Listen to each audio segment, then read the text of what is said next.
Assalamualaikum warahmatullahi wabarakatuh. Waalaikumsalam warahmatullahi wabarakatuh. Waalaikumsalam. Alhamdulillah ya, peserta sudah hadir semuanya ya. Kita mulai dengan sama-sama membaca Bismillahirrahmanirrahim.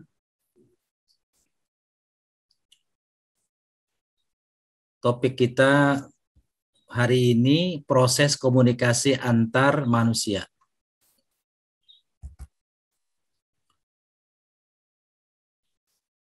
Sudah terbayang ya bahwa komunikasi ini amat sangat penting sekali ya.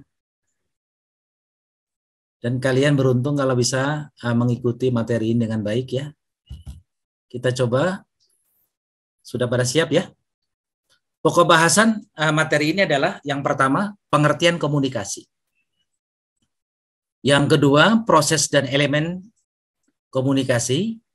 Yang ketiga, tujuan komunikasi. Yang keempat, konteks komunikasi. Yang kelima, hambatan komunikasi. Ini ada 5 bahasan yang akan kita jelaskan, kita bahas bersama berkenaan dengan komunikasi. Baik, pengertian komunikasi.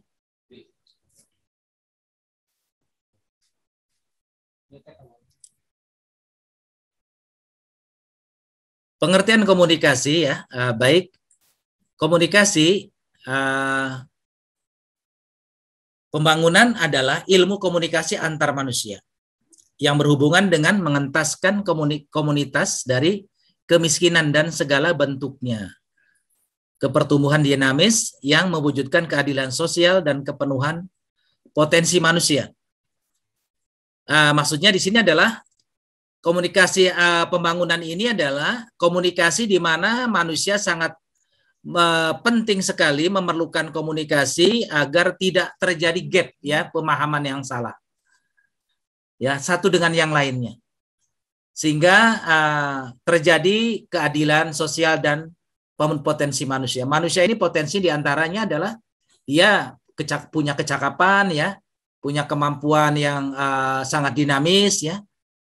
Manakala ini ilmu komunikasi ini ada disampaikan dengan benar, maka tidak terjadi misunderstanding dan seterusnya. Kita teruskan bahwa komunikasi dan hubungan antar manusia. Komunikasi menjadi darah. Nah, ini ya, yang menghidupkan. Jadi komunikasi ini ibaratnya jantung ya. Apabila tidak terjadi komunikasi, maka tidak ada kehidupan. Perekat yang menyatukan. Indonesia merdeka dulu karena terjadi komunikasi. Bayangkan saat sukunya demikian banyak Indonesia ini ya, daerahnya terpencil-pencil, banyak kepulauannya, ya. Dengan adanya komunikasi kita mendeklarasikan tahun 45, 17 Agustus menjadi negara satu kesatuan Indonesia merdeka.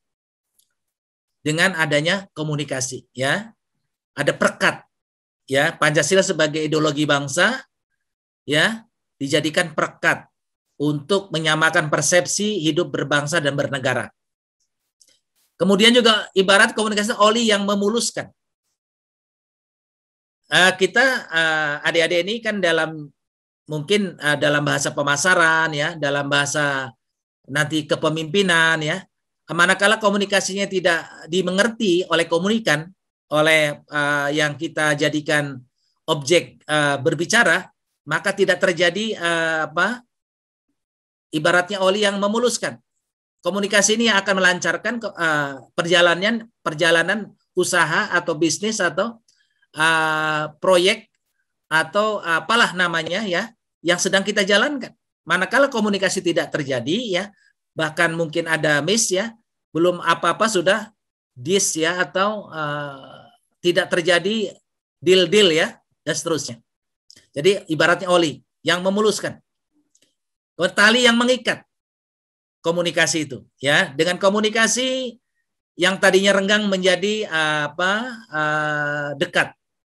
Seringkali karena ada miskomunikasi, adanya jarang komunikasi, sering salah persepsi, salah pandang, berpikir tidak baik sama teman dan seterusnya. Maka silaturahim, tali komunikasi inilah penting sekali. Apalagi di era modern seperti sekarang ini, komunikasi tidak ada jeda ya.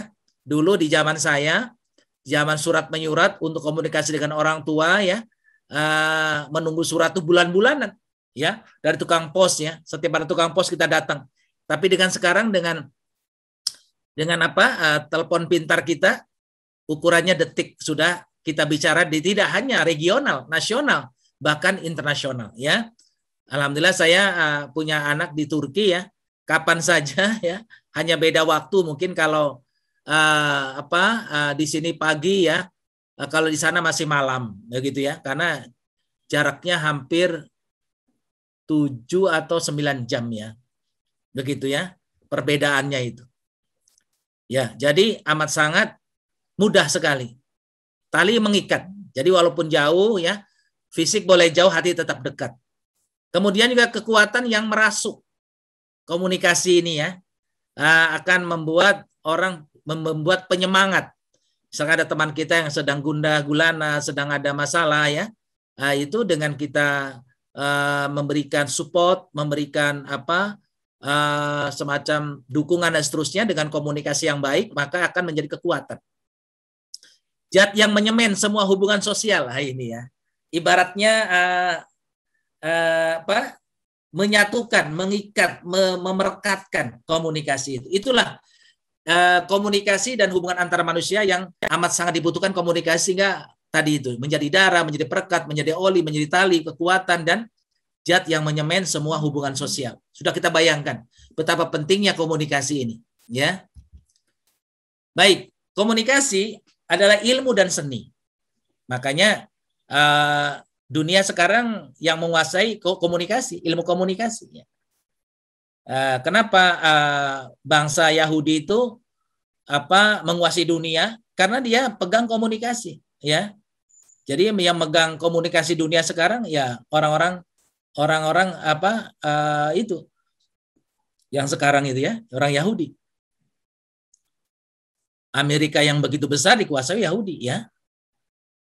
Komunikasi sebagai seni atau arts atau ilmu, sains ya. Kemudian preskripsi ya. Preskripsi meningkatkan kemampuan berkomunikasi ya, baik itu menulis, berbicara, membuat media, komunikasi dan sebagainya. Kemudian juga deskripsi ya. Komunikasi sebagai deskripsi, menganalisis peristiwa komunikasi sebagai peristiwa sosial. Ada yang berbahagia? Sudah sampai di sini barangkali ada sudah dimengerti ya? Halo? Halo? Sudah, baik. Sekarang definisi komunikasi. Menurut Black dengan Brian, yang pertama proses berbagi makna. Jadi berbagi makna komunikasi. Kemudian kedua, proses komunikator mengirimkan rangsangan untuk mengubah perilaku komunikan. Dengan kita berbicara dengan lawan kita, maka komunikan atau orang yang diajak bicara akan perilakunya berubah. Ya. Dengan informasi yang kita berikan. Kemudian informasi melintas dari satu tempat ke tempat yang lain. Apalagi zaman sekarang ya. Tidak harus tatap muka, ketemu fisik ya. Apalagi situasi memang dipaksakan daring ya. Seperti saya dengan kalian ini ya, sebenarnya sih kalau menurut ilmu pembelajaran pendidikan itu amat sangat bagus ya. Sekali-kali boleh daring, tapi lebih banyaknya harus pendidikan itu tatap tutup ya, istilahnya sambung rasa ya, ibarat beras itu ya, beras itu akan putih ya apabila beradu ya, ketika ditumbuk itu kan beradu tuh. akan mengeluarkan cahaya putihnya beras itu. Harusnya begitu. Tetapi karena situasi yang tidak memungkinkan untuk kita offline ya cara inilah yang terbaik. 2 tahun yang lalu saya termasuk yang tidak setuju ya dengan cara online ini. Ketika saya dilatih di UT. Tahu UT kalian? Halo? Universitas Tahu, terbuka. Pak. Ya, Tahu, saya Pak. dilatih ya. Beberapa Tahu, dosen waktu itu dilatih untuk latihan daring ke UT. Karena UT ini kampusnya kecil tapi menguasai Indonesia. Ya, di mana-mana sekali kuliah, mungkin kuliahnya studium general ya mereka itu 5.000 orang begitu. Ya bayangkan ya. Saya tidak setuju karena apa? Pertemuannya itu hanya mungkin sebulan sekali ya, dengan studium general begitu ya. Nanti di akhir mau ujian baru kumpul mereka. Ujian kumpul ketemu para dosen. Ya satu sisi secara kualitas saya percaya jauh lebih susah ya nilainya itu didapat di UT daripada kita di offline ya ketemu. Karena apa? Kalau offline ini kan penilaiannya berbagai macam, tidak hanya semata-mata nilai ansih ujian, tetapi kehadiran, keaktifan ya, dan banyak sekali yang dinilai. Tapi ketika UT itu hanya nilai semata itu ya. Adik saya kebetulan dari IPB ngambil lagi di S1-nya di UT. Saya tanya, kenapa ngambil masuk UT? Ya, kebetulan keluarga punya yayasan ya. Diminta untuk mengabdi di yayasannya, pendidikan ya. Dia dengan sekarang ini model harus linier ya. Yang tadinya jurusan perikanan ya. S1-nya perikanan ya, IPB. Dia ngambil matematik di UT ya. Jauh lebih berat katanya di UT karena apa? Nilainya tidak ketemu dosennya, ujiannya ya hanya lewat daring seperti sekarang ini ya. Saya tidak membayangkan dulu terjadi seperti apa yang saya tolak dulu. Ya, saya termasuk protes, tidak mau sistem online seperti ini ya. Untuk apa IPB yang megah? Saya bilang yang banyak kelas ya, kita kuliah sistem online ya. Ternyata Allah berkehendak lain ya. Allah berkehendak lain, kita jadikan UT semua. Terbuka ya. Kuliahnya daring ya. Tapi insya Allah mudah-mudahan tidak lama lagi, harapan kita tahun depan lah ya, paling lambat kita sudah offline ya. Kalian ini angkatan 57 ya, belum tahu IPB. Sudah tahu belum? Halo? Belum. Sudah, Pak. Sudah, Pak. Yang Jabodetabek relatif tahu ya. Tahu, Pak. Tapi kalau yang dari Kalimantan, dari Indonesia Timur itu berat sekali ya. Kita doakan semoga tahun depan sudah memasuki gerbang IPB yang indah ya. Hijau, indah ya, ramah, luar biasa. Baik ya. Jadi proses komunikator mengirimkan rangsangan untuk mengubah perilaku konsumen. Boleh jadi dulunya ketika dia belum tahu, contoh misalkan ya pemasaran, betul saya pernah memasarkan sesuatu, kesan yang ada di dalam orang konsumen mungkin penolakan terhadap barang itu, tapi setelah dikomunikasikan dengan baik, dengan ramah, dengan indah ya, karena ilmu komunikasi itu ilmu pemasaran itu tidak semata-mata barangnya berkualitas, tetapi bagaimana cara memasarkan, tingkat keramahannya, pelayanannya dan lain sebagainya, itu membuat orang tertarik ya. Yang tadinya orang itu tidak tertarik dengan barang itu, tapi karena keluasan kita berbicara bagaimana merayu sehingga konsumen itu mau ya, akhirnya berubah sikap. Nah ini di proses komunikator itu mengirimkan rangsangan, mengubah perilaku komunikan ya. Yang tadinya tidak mau beli jadi beli, begitu ya.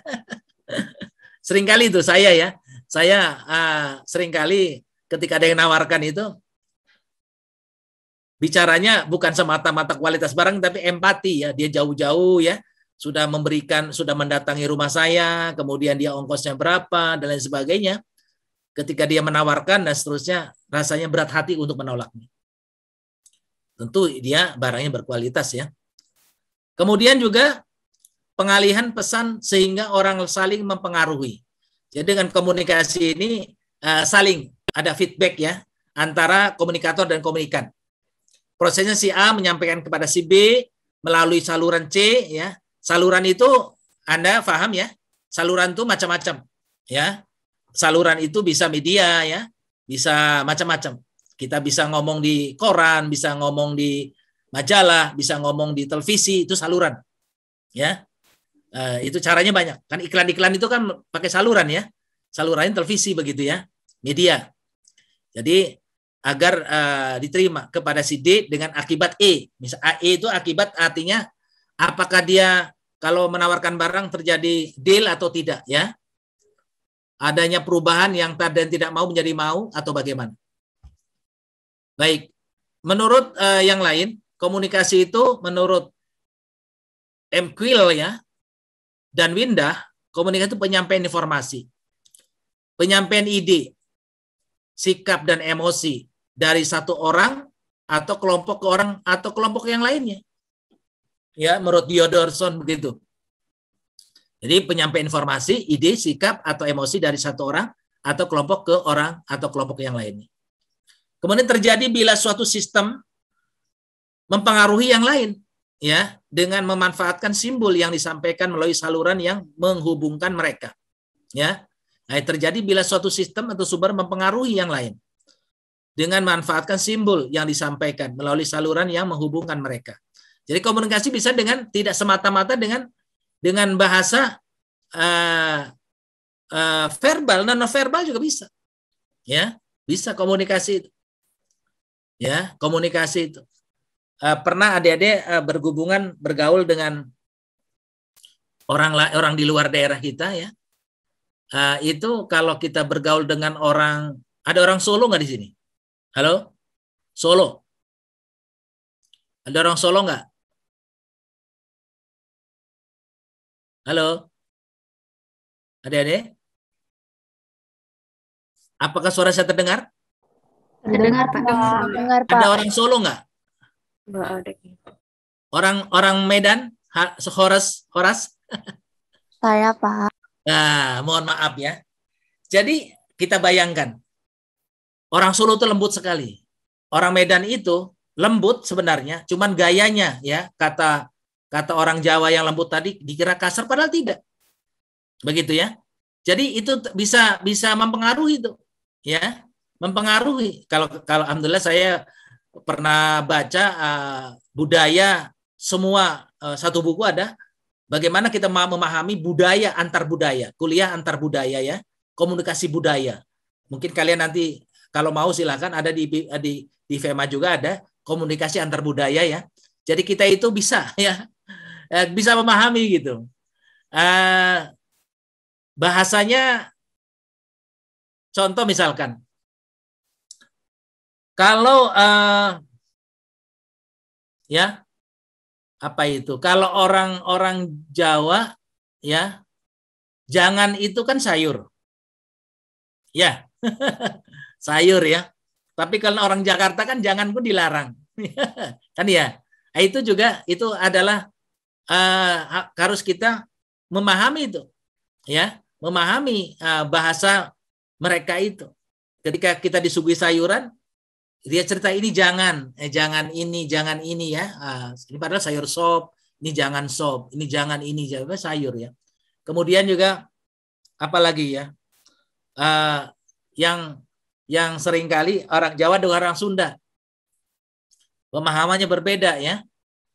Menyebut pepaya ya, pepaya.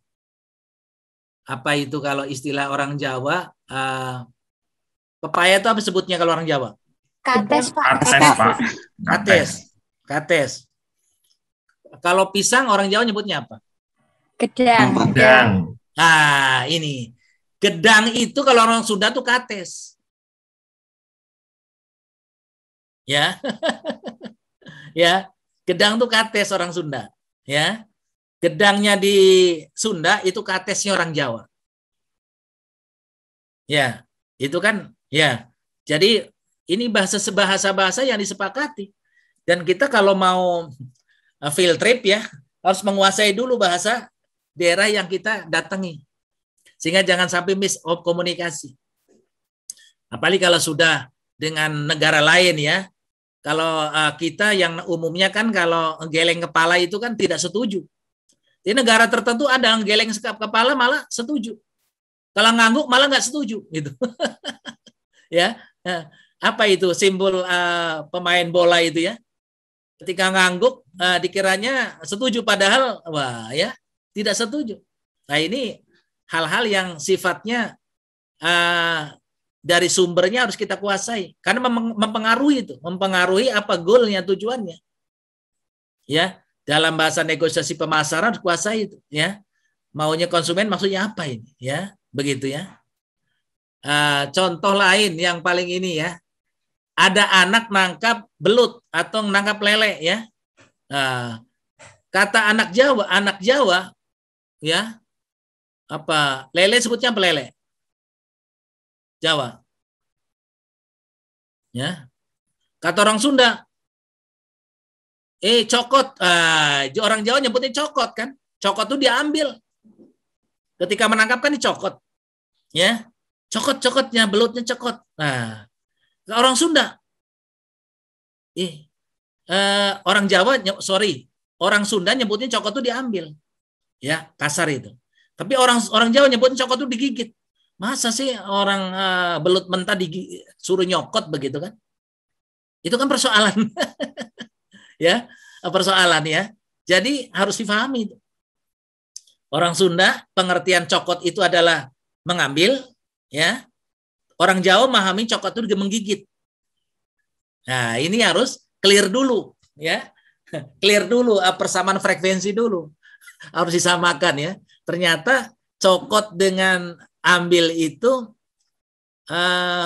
sama maksudnya. Kalau cokot di Sunda ngambil ya, kalau cokot di Jawa adalah menggigit.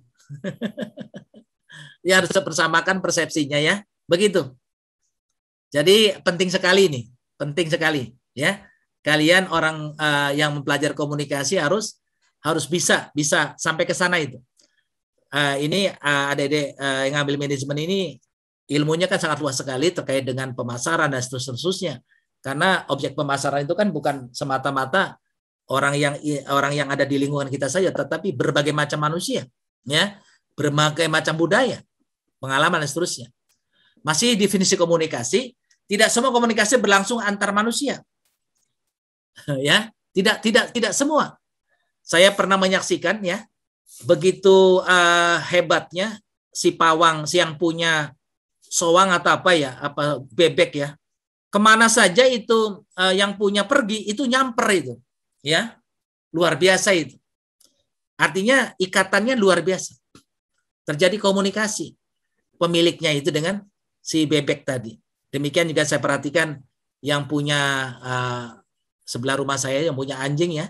Kalau saya takut sama anjing itu, tapi sama dia yang punya ya begitu dekatnya ya. Dia paham ketika diajak makan, dikasih makanan dan lain sebagainya ya.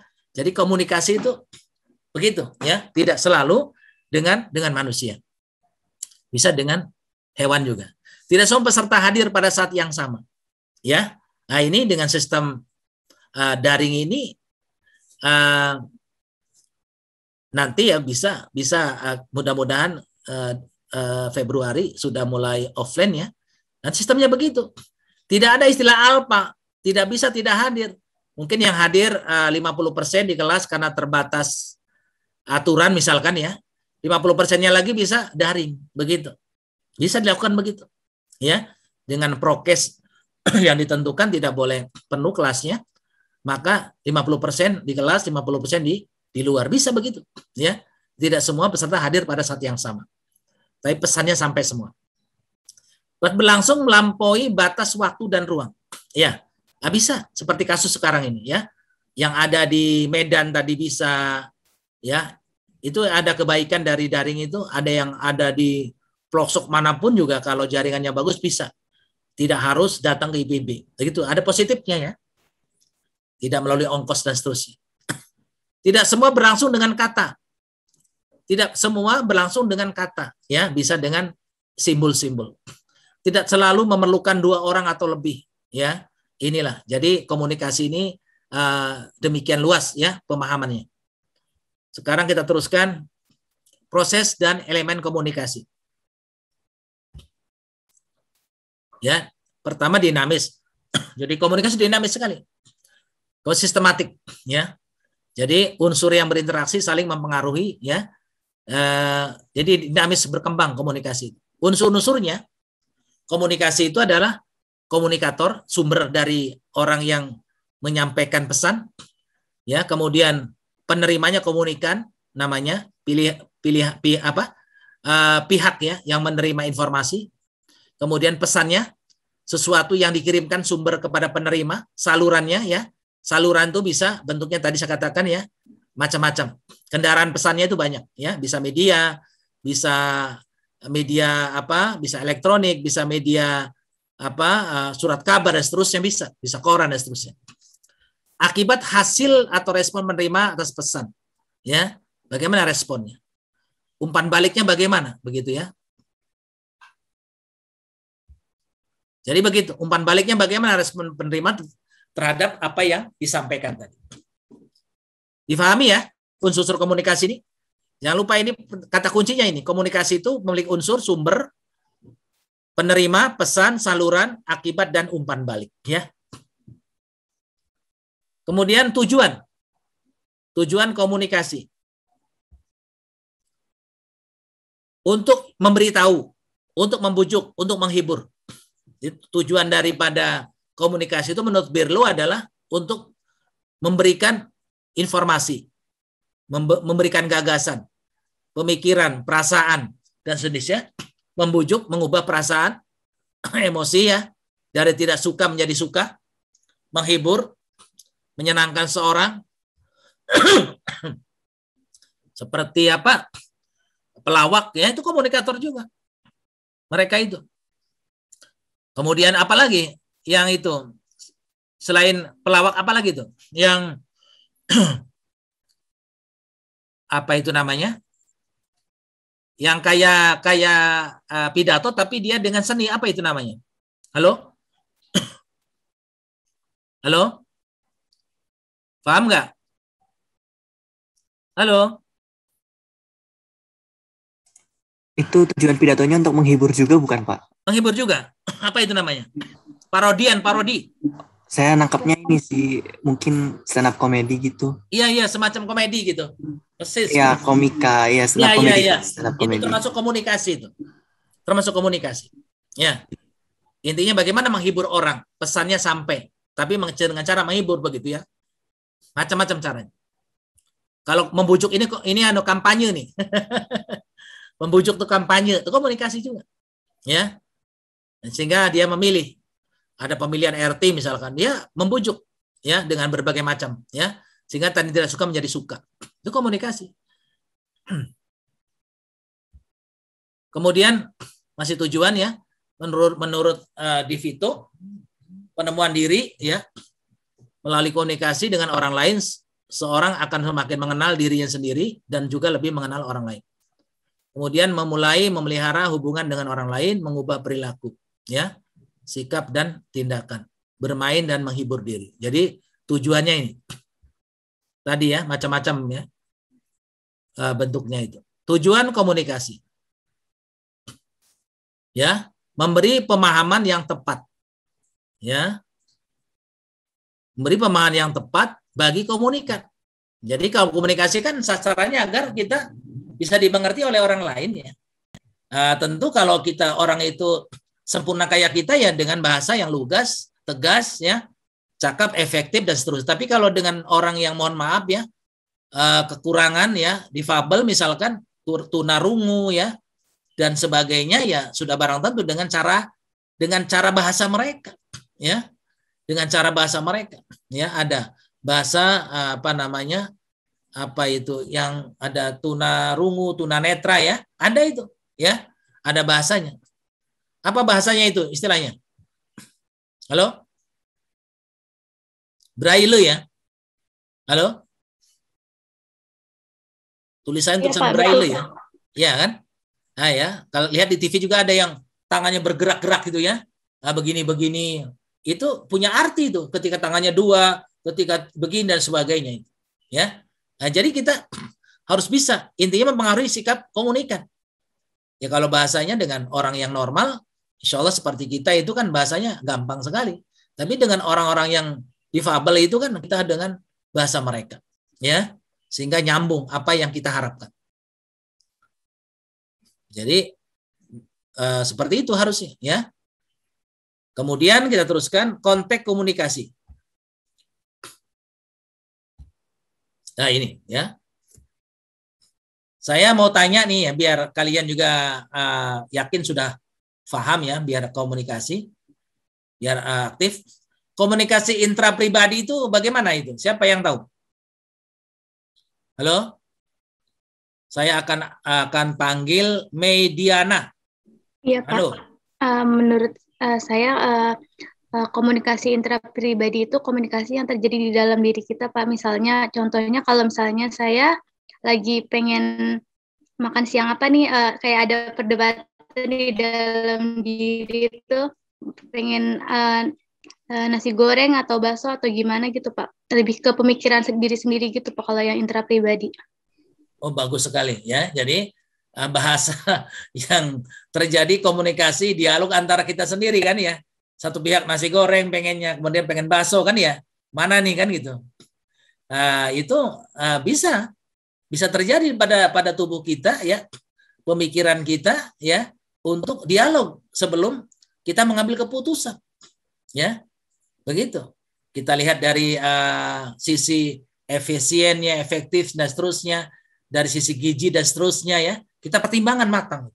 Termasuk ketika kita mau berbicara kepada orang lain. Sebelum kita berbicara pada orang lain, kita pikirkan, kita renungkan. Kira-kira kalau saya bicara begini, andaikan dia itu saya yang sejak bicara, bagaimana ya? Begitu ya. Dampaknya. Apakah menerima atau menolak ya? Jadi sebelum kita keluarkan kepada orang lain, ya, kita dialog dulu dengan diri kita sendiri.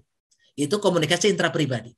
Ya, pikirkan matang-matang sebelum kita berbicara dengan orang lain. Ya, jangan berpikir yang reaktif, tapi proaktif kan begitu ya. Kita sudah belajar ya kemarin 7 Habit ya. Halo, dapat nggak kalian? Dapat, Pak. Ya kan ya. Saya membayangkan ada 2 minuman. Ya, minuman, satu Aqua, yang satu lagi apa itu? Coca-Cola ya. Ya, Coca-Cola itu begitu dibuka langsung nyamber gitu ya, busanya keluar. Ya begitu kan? Tapi kalau yang Aqua itu adem. Jadi ini juga bisa komunikasi intrapribadi ini, sebelum kita menyampaikan sesuatu pada pihak lain, komunikasikan pada hati kita. Tanyakan kepada hati kita yang sangat dalam, ya. Kira-kira baik tidak, manfaat tidak, midorot tidak, atau berbahaya tidak. Begitu ya. Itu komunikasi intrapribadi. Di dalam diri kita dialog begitu. Termasuk tadi ya, kita musim hujan nih sukanya bakar jagung yang enak atau ngerebus ubi atau bikin bakso dan seterusnya begitu ya. Dialog dalam diri kita. Baik, yang kedua komunikasi antara pribadi. Brilanda, tolong contohkan gimana maksudnya komunikasi antara pribadi. Itu komunikasi saya dengan orang lain, tapi hitungannya masih perorangan gitu, Pak. Iya. Anak dengan ayah, dengan ibu, begitu ya? Ya, atau mungkin saya dengan Pak Hamzah selaku dosen gitu. Dosen dengan mahasiswa, tapi sifatnya berdua ya. Berdua ya. Begitu. Contoh-contohnya seperti itu. Gampang ya. Komunikasi kelompok. Bagaimana Sana? Contohnya Sana. Halo. Misalnya komunikasi dalam kelompok belajar gitu, yang mana orangnya itu nggak terlalu banyak gitu Pak, tapi nggak berdua juga, dilakukan komunikasi lebih dari 2 orang. Iya. Jadi misalnya saat kita kerja kelompok begitu Pak. Iya persis. Jadi komunikasi kelompok ini seperti kita punya kelompok belajar ya, begitu ya. Namanya kelompok itu tidak boleh lebih dari 10 orang ya. Ya kalau yang kita ingat di agama Islam itu kan ada kelompok mentoring ya, begitu modelnya ya. Kemudian juga mungkin di acara kelompok belajar juga begitu ya, tidak boleh berlebihan, nanti laring organisasi kalau kebanyakan.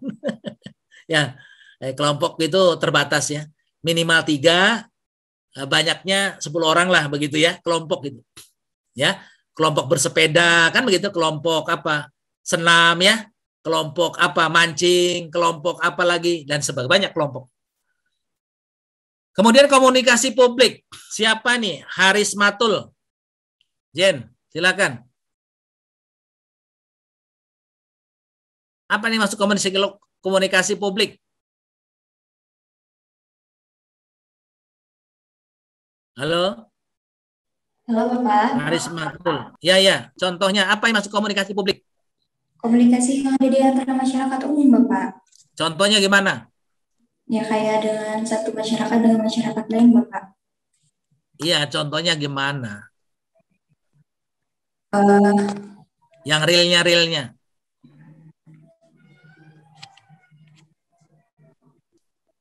Yang hari-hari kita lihat.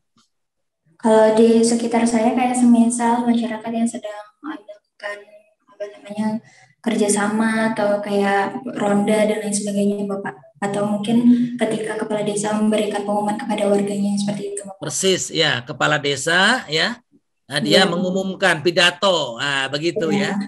Iya, Nah, kepala maksudnya. desa berpidato, ya. Ketua RT berpidato, ya. Iya, Pak. Khutbah, ceramah, ya. Begitu modelnya, ya. Itu komunikasi publik, ya. Contoh-contohnya begitu. Ya. Nah, dia lebih sulit mana komunikasi publik dengan komunikasi kelompok? Halo? Iya, Pak. Ya, lebih sulit mana nih dibandingkan komunikasi publik dengan komunikasi sebelumnya? Mungkin komunikasi publik, Bapak, kalau menurut saya. Ya, lebih berat. Karena apa? Ketika dia berpidato bisa harus diterima oleh semua lapisan masyarakat. Begitu kan? Sementara masyarakat ini, kalau bicara masyarakat, publik ini kan macam-macam.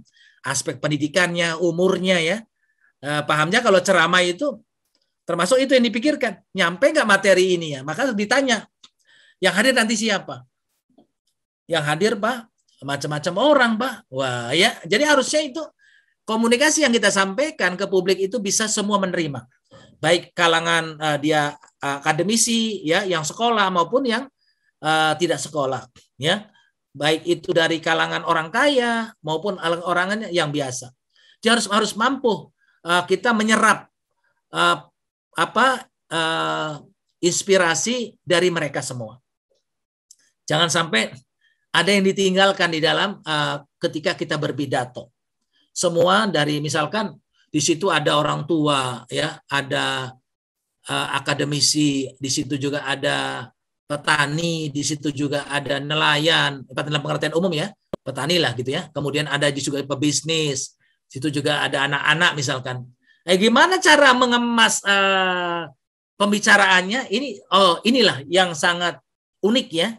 Komunikasi publik ini harus bisa komunikasinya itu mampu sampai kepada semua tingkatan level tadi. Kalau komunikasi kelompok kan terbatas ya, relatif tadi 10 orang ya, relatif mudah. Apalagi komunikasi antar pribadi itu kan 2 orang ya. Nah, sekarang komunikasi organisasi, tolong di Arlan, mangga Arlan. Apa komunikasi? Ya Pak, komunikasi organisasi itu ya. Komunikasi yang terjadi dalam sebuah organisasi, contohnya itu misalnya manajer kepada stafnya atau stafnya kepada seorang manajer gitu Pak. Iya, ya benar itu. Jadi ada garis ya, garis komando, ada garis hubungan saja ya. Contoh di IPB ya, di IPB itu organisasi ya. Pak Rektor ke dekan itu perintah sifatnya ya, perintah sifatnya. Tapi kalau dekan ke rektor konsultasi sifatnya, begitu ya. Kalau rektor ke dekan itu komando, tapi kalau dekan ke rektor sifatnya konsultasi. Ya, garis konsultasi namanya. Kalau ke bawah garis komando. Kemudian kalau dekan dengan dekan itu garis hubungan. Ya, dekan FEM dengan dekan FEMA itu garis hubungan. Ya, dari sisi struktur organisasi itu tidak ada hubungan, ya. Dekan FEM dengan dekan FEMA. Nanti ketemunya di rektor itu hubungannya ya. Nanti. Tetapi ketika berdialog antara dekan FEMA dengan dekan FEM itu dialog sifatnya hubungan ya, kemitraan, begitu ya. Nah, begitu komunikasi organisasi kita harus bisa membedakan kapan tuh garis komando, kapan tuh garis tadi sifatnya dari bottom up ada top down. Kalau top down itu relatif komando ya, atasan kepada ke bawah. Kalau bottom up itu dari usulan sifatnya dari bawah ke atas ya. Ada yang linear, nyamping ya, kanan kiri ya. Itu teman mitra ya, teman mitra. Dekan dengan dekan, KTU dengan KTU ya, kemudian kadep dengan kadep dan seterusnya begitu ya. Itu hubungan, garis hubungan. Ya, hubungan. Difahami ya? Halo? Paham, Pak. Paham. Sekarang komunikasi massa, gimana ini? Apa bedanya komunikasi massa dan komunikasi publik? Nah, ini menarik nih. Halo, komunikasi massa dan komunikasi publik, bedanya apa? Kalau komunikasi, izin jawab Pak. Yo, Komunikasi massa biasanya menggunakan media mungkin Pak, seperti persis. radio, televisi, Persis. koran, dan lain-lain. Ya. Ya, kalau publik kan tadi ya, pidato dan seterusnya ya. Oke, sudah difahami semuanya. Sangat bagus sekali ya. Sekarang hambatan komunikasi. Ya, hambatan komunikasi tadi itu ya, hambatan fisik ya. Boleh jadi kita orang normal dengan orang yang difabel tadi ya. Itu sulit kalau kita bahasa kita. Harus bahasa mereka baru nyambung ya. Hambatan psikologis ya. Contohnya orang yang sedang musibah, kena tsunami, kena apa? Kena yang lain-lain ya. Itu hambatan psikologis ya. Harus dengan orang-orang yang ahli ya, ahli untuk merayu, untuk bagaimana menggugah kembali agar dia tingkat kesabarannya lebih tinggi lagi, begitu ya. Ada hambatan psikologis nih ya, hambatan psikologis ya. Jadi tidak jarang juga ada terjadi hambatan psikologis antara anak dengan orang tua. Tidak misalkan kita agak segan ya kalau mengingatkan orang tua saya untuk misalkan mengingatkan sesuatu yang menurut saya baik, menurut dia tidak baik, belum tentu. Ya, begitu kan itu. Ada hambatan psikologis. Padahal itu dengan kita asal cakap menyampaikannya efektif ya, tahu momen dan seterusnya, bisa dilakukan ya. Walaupun dari tadi anak kepada orang tua. Bahasanya ewu pak ewu seringkali itu ya. Nggak enak saya mengingatkannya lah, takut ini. Hambatan psikologis. Ya, itu hambatan psikologis. Selain tadi faktor mungkin dia kena musibah tadi ya, sampai dia drop ya mental dan seterusnya ya, yang tadinya punya ayah ya, dengan tsunami ini banyak orang, dengan COVID ini banyak orang nggak punya ayah misalkan. Anak itu yang tadinya kuliahnya lancar ya, tiba-tiba dia drop kuliahnya, sampai gitu kan, drop kuliahnya sehingga dia malas. Yang tadinya bagus, kuliahnya lancar, nilainya baik, tiba-tiba drop. Karena apa? Dia habis ditinggal oleh ayahnya atau ibunya, begitu ya, oleh teman dekatnya.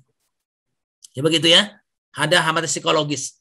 Kemudian hambatan budaya. Nah ini, hambatan budaya ini tadi itu ya.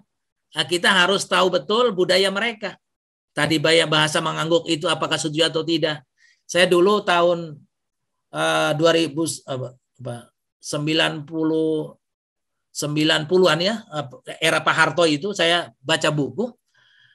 Pak Harto itu ketika dia memanggil menterinya atau dialog dengan menterinya, ketika tertawa itu senyum, bukan tertawa, senyum itu belum tentu setuju.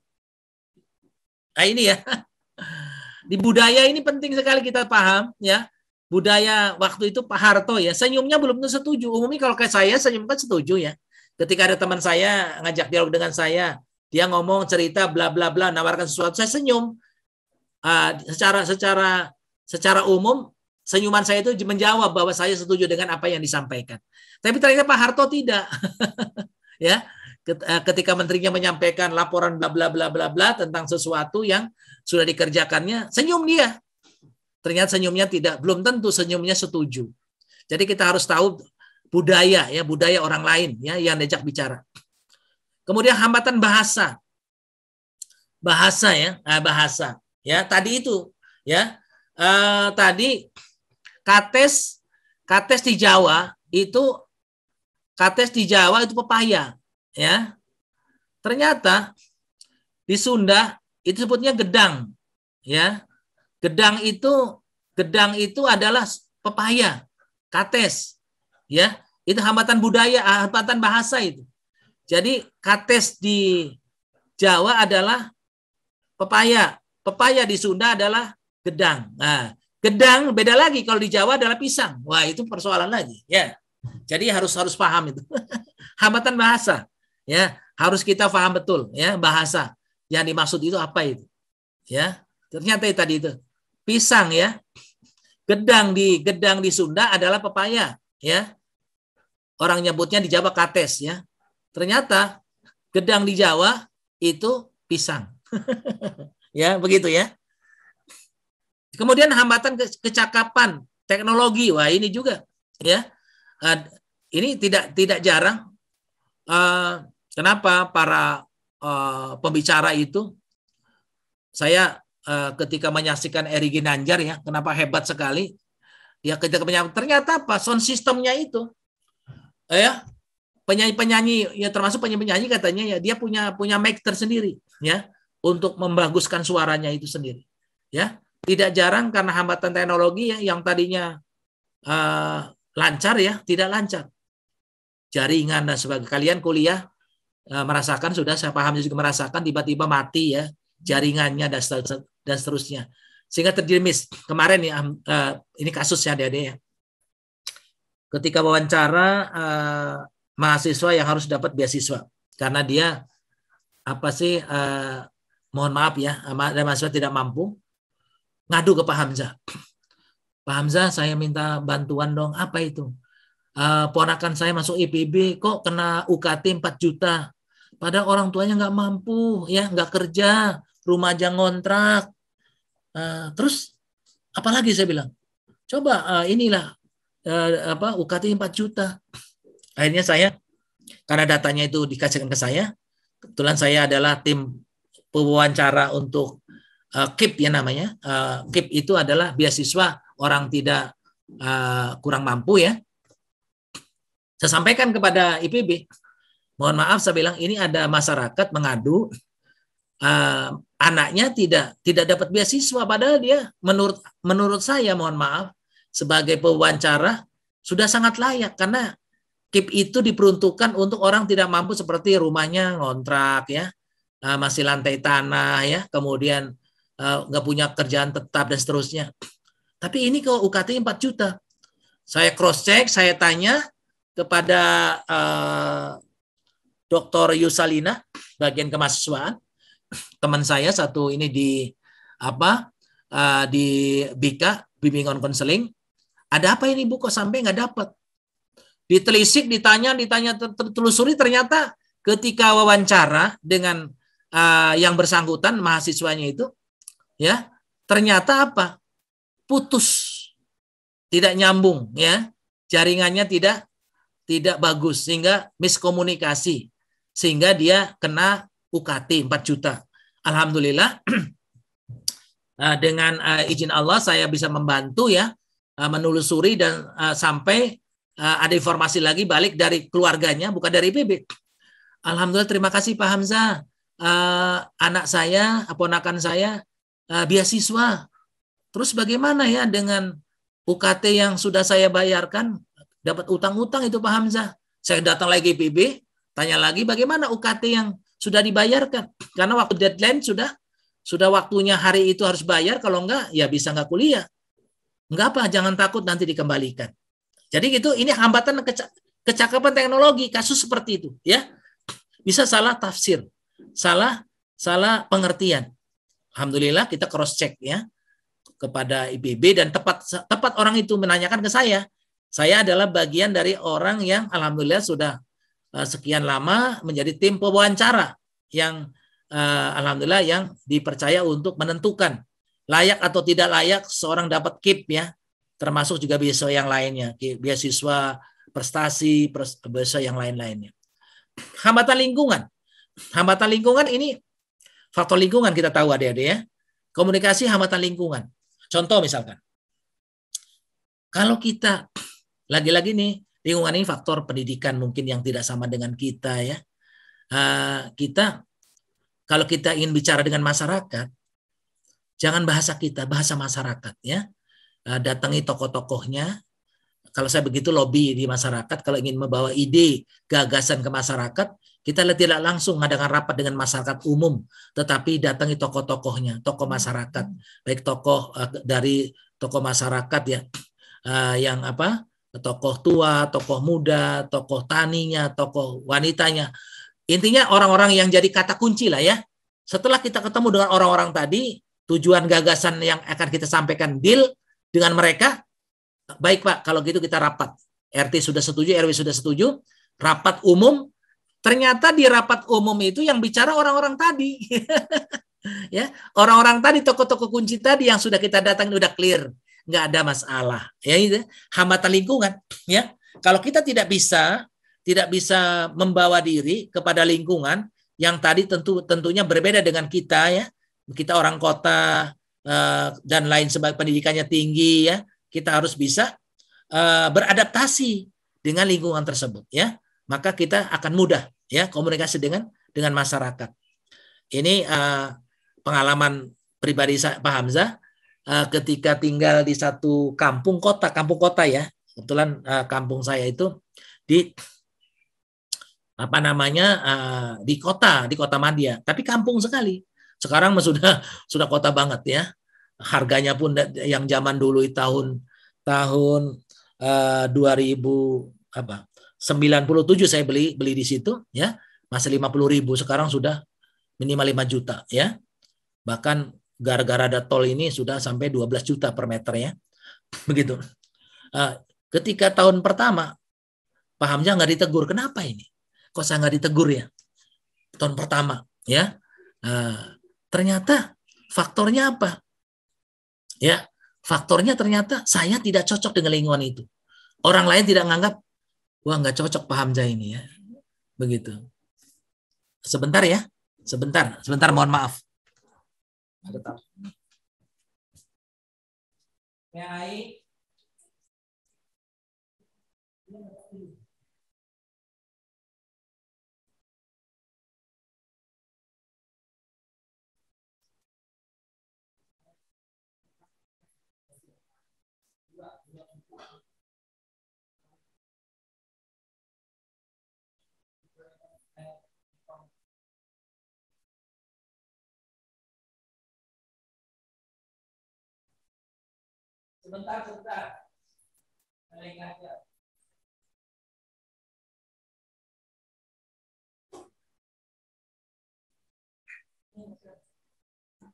Oh, datang.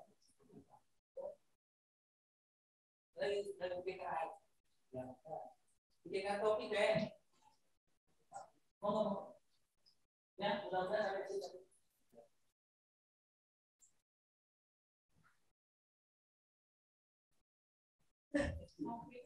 Ya, ngopi. Baik adik-adik ya. Jadi hambatan lingkungan ini penting sekali ya. Kita harus bisa adaptasi pada lingkungan. Jangan mau kita ya. Pengalaman saya setelah 3 tahun baru diterima di kampung itu ya. Saya introspeksi diri, kenapa orang ini nggak suka sama saya. Ternyata saya tradisi di situ harus diikuti. Misalkan ikut tahlilan ya. Kemudian ikut ada acara-acara yang sifatnya masih gotong royong, yang bagus-bagus, kita ikut saja. Nggak masalah begitu, jangan menghindar. Nanti komunikasi kita tidak nyambung ya, kalau kita tidak ikut. Baik, terima kasih adik-adik semua.